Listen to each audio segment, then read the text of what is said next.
Murders at Karlov Manor draft season was a fun one here on the channel, and new Karlov Manor draft content has unfortunately come to an end, but that doesn't have to mean that MKM limited content has to end as well. Over the course of this format, I ended up doing 34 total drafts and earning a 7-win trophy in 12 of those drafts, putting my trophy rate at a whopping 35% to go along with my 67% game win rate over the life of the format. So it is now time to close out the Murders at Karlov Manor limited season, as I like to do here on the channel, with a little top 8 of my best drafted decks over the course of the entire format. I have included 8 of the 12 trophy decks to battle it out in a single elimination best of 3 top 8 tournament, and after 7 videos over the course of the next couple of weeks, we will be able to crown what was my best drafted deck in Murders at Karlov Manor.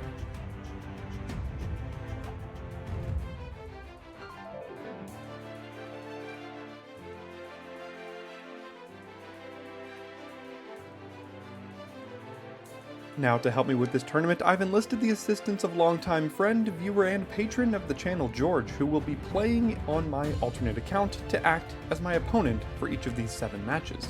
And today we will conclude the tournament with the final match, and me playing Naya Disguise, which took down Simic Vanifars in the quarterfinals and Gruul Disguise in the semis. This was a true 3-color deck featuring 7 disguise creatures among other powerful cards and rares.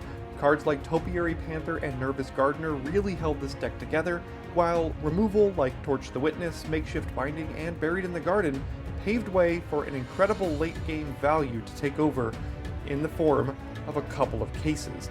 This is the best case of the locked hothouse deck I had all format, and case of the Crimson Pulse certainly was no slouch either. George will be piloting the Boring Boros deck that took down Black-White Bombs in the quarterfinals and 5-color Good Stuff in the semis. I call it Boring Boros because everyone knows it's the best deck in the format, but that doesn't take away from its potency. It features several disguise creatures like Double Offender at Large, Museum Nightwatch, and Crowd Control Warden, as well as plenty of ways to interact like Shock and Case of the Gateway Express, and it also had its own way to put the opponents away with a copy of Aurelia's Vindicator and an On the Job. Drop a comment down below to let me know which deck you think will come out on top, and I'll see you in the match. Alright, here we are in the final game with me on Naya Disguise and George playing the Boros deck that also made it to the finals here. So we are starting on the play. We'll keep this slightly slower hand. If it were on the mulligan, on the draw, I'd consider mulliganing this, but probably not. You hate to see Novice Inspector on 1, so it's what we're dealing with here. On in comes Novice Inspector, and we've got turn 3, many different options, couple of disguise creatures, or an inside source, and here comes the inside source.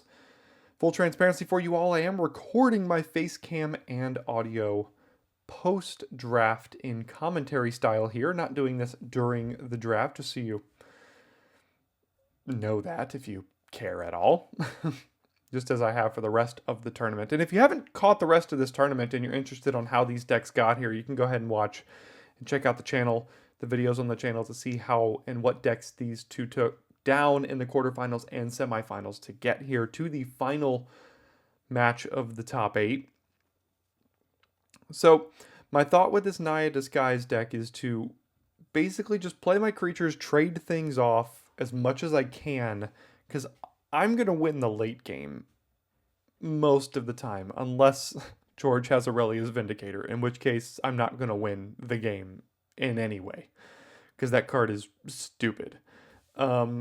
So I just try to build out my board as wide as I can, because I do also know that that Boros deck runs a copy of On the Job. So you don't want to get go-wided by any Boros deck in Karlov Manor Limited for any of you still playing this format or revisiting this video to watch and play the format again in a future date.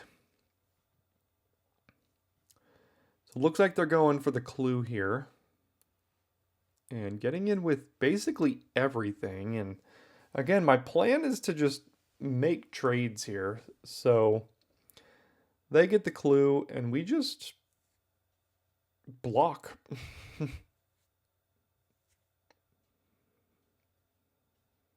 And this gets rid of all 3 of their creatures as well as 3 of mine.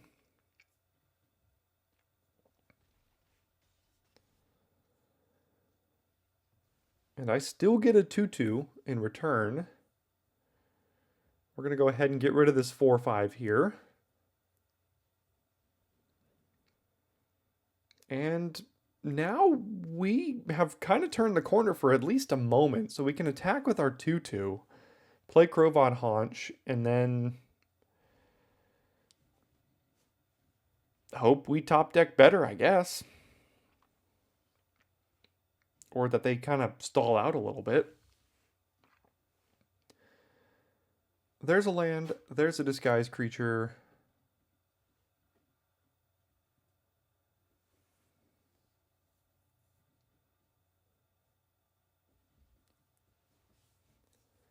Demand answers, sacking the artifact to draw 2 cards, and a Goblin Mask Maker. Sure.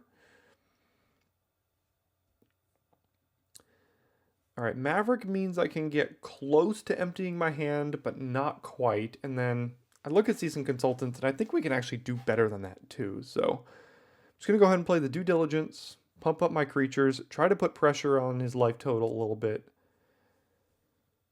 Also equip the Karlov Haunch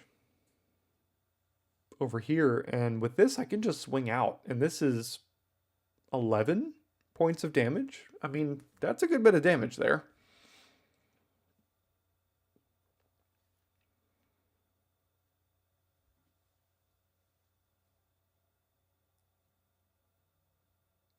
All right, we'll trade with Mask Maker and put him to 9 here.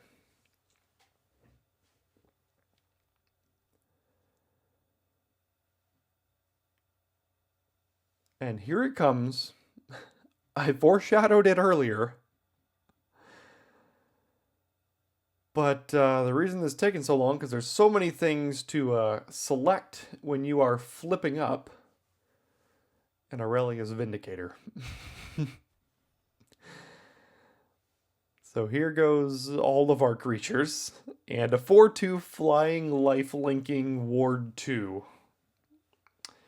That will quickly turn the race in George's favor here. So, yeah, 15 to 9. What about 14 to 13 to 10 in their favor? So let's play Concealed Weapon Disguised, play Case, and look for an answer to this Vindicator, because if we can't find it, then we just lose. Neither of those are it, although Sentry does have reach. Not that that's really going to matter if we keep getting bashed for 4 lifelink. Offender at large. Yeah.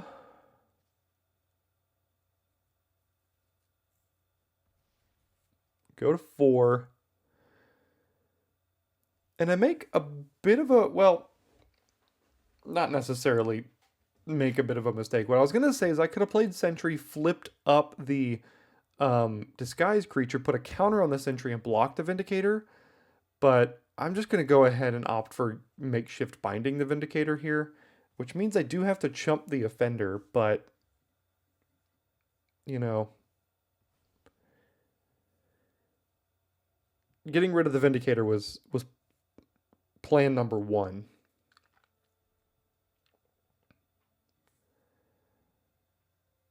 So we're going to chump Offender with Maverick, and then we have good blocks, so we're not going to take any damage as it stands. This is still okay for the moment. And that means we're dead. Aurelia's Vindicator. What a card. What a card. Okay, so we're going to go to game 2 with this deck here. Best 2 out of 3 series to see if that's going to make any sort of difference against the best deck in the format in Boros here. So we're going to start on the play this time.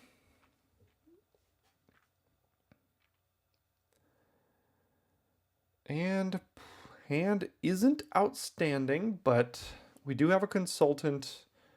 Any land lets us play 2 different disguised creatures, and a red land gives us a removal spell.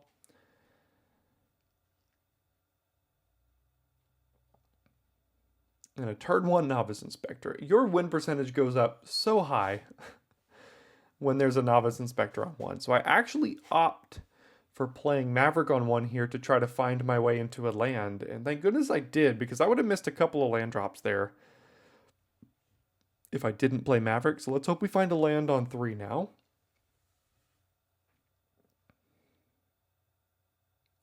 Go to attacks, take 1 here.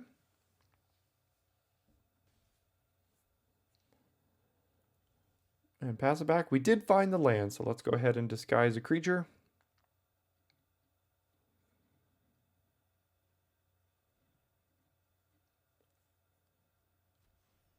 Attack with Maverick.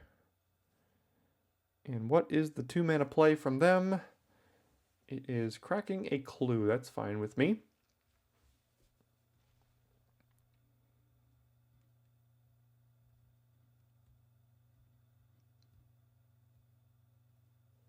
Inside source. Going wide, huh?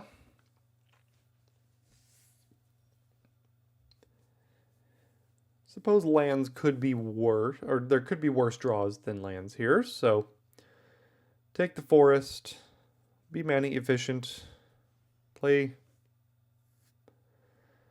another 3-mana disguise creature and pass it on back.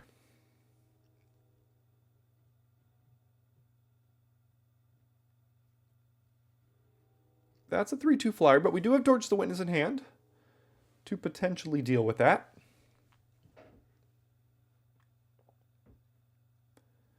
Here comes the 2/2. Any interest in blocking? I think I'll trade Creeper for it. We're not planning on flipping that up anytime soon. So I think I need to protect my life total here and just do X equals 1, play a Consultant, and then, again, kind of sit back for a bit.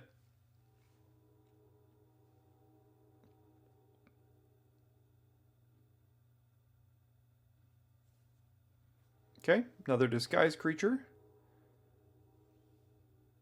Maverick plus Disguise Night Watch, not a bad combination here.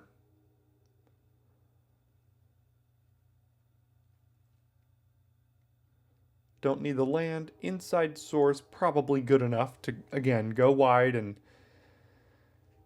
just present a large number of creatures for George to get through here.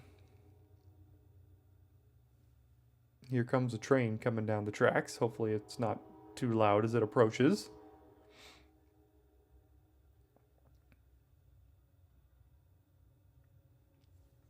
Another Disguise, sure.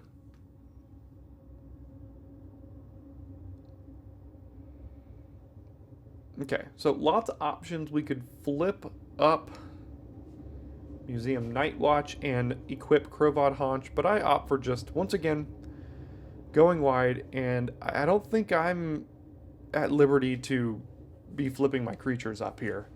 Or, I mean, be attacking here. More Disguise. Okay. Okay, another land. So we'll start by equipping Haunch somewhere, and at this point we can probably actually start getting in now that they're just playing a bunch of 2/2s without priority. And I can just get in with all of my 2/2s and Seasoned Consultant as well. And see if he's willing to make any trades here.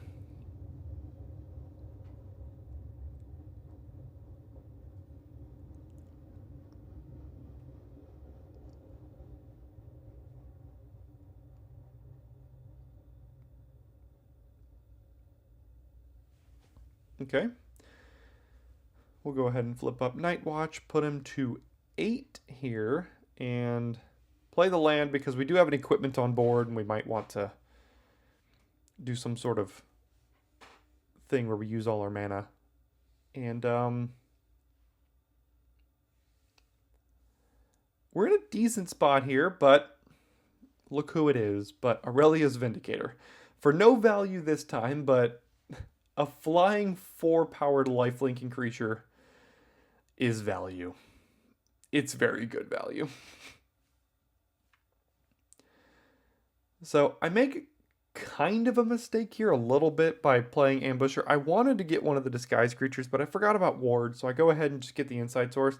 And at this point, I have to try to race this Vindicator. I don't have an answer for it in my hand, so I'm just getting in there as much as I can.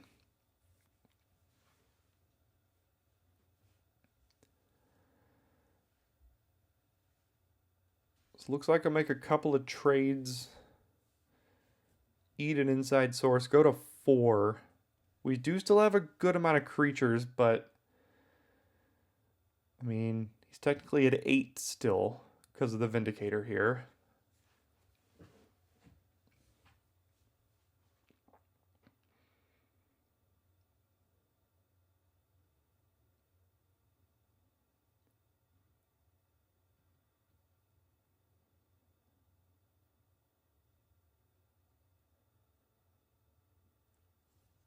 Okay, another Disguise. In comes Vindicator.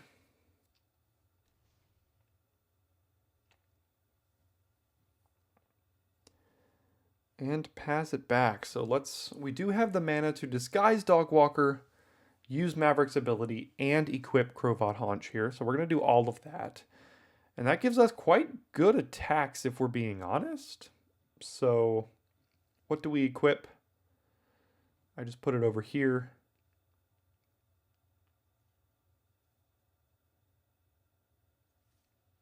Attack with everything. Let's see what the play is now.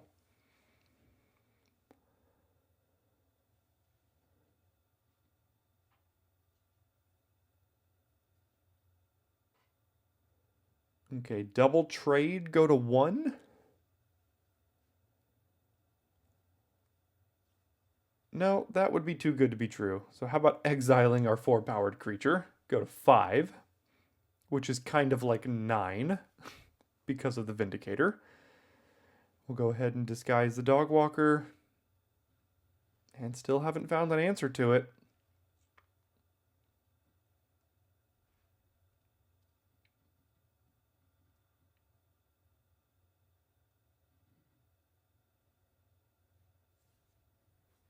Okay, disguise, attack for 4.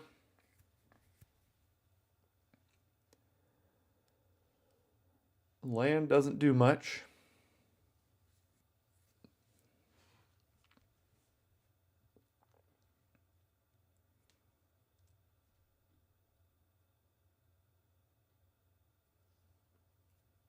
Okay, go for the go for the counter, get galvanized. So I guess we just equip Krovat Haunch, and I can't even attack. Although, I do make a kind of a mistake here. I could flip up Dogwalker and attack, and I think that's what I should have done because it does have Vigilance. That would have made a lot more sense, but unfortunately, like, it wouldn't matter all that much. I mean, maybe they would have traded, maybe they wouldn't, but the Vindicator is doing all of the work here, and there's really nothing we could do about it.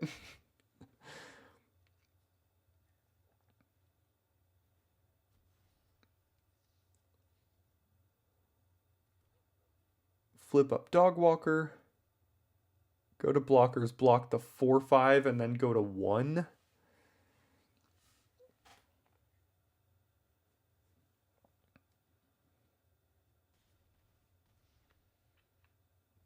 Go to 13, and